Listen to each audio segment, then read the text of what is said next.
There are many reasons why people want to travel, and they want to share their experiences with others. Many people like to write about their travels because they have a lot of interesting things to say about places they've visited.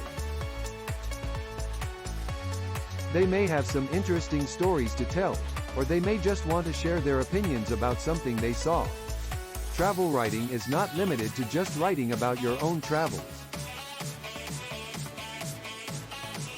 You can also write about other people's trips, and then post the articles on your website.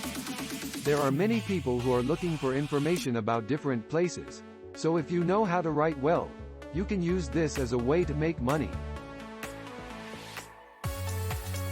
You may want to start off with a few articles before you go on to travel all over the world.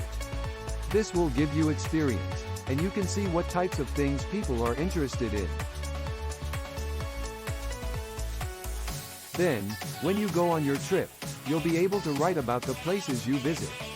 If you don't want to travel all over the world, you can still write about your local area.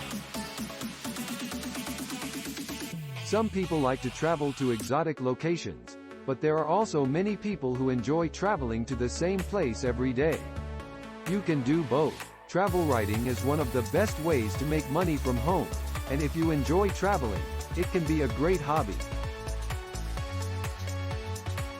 The key to making money from home is to find something you enjoy doing, and then turn it into a business. Thanks for watching. Please subscribe.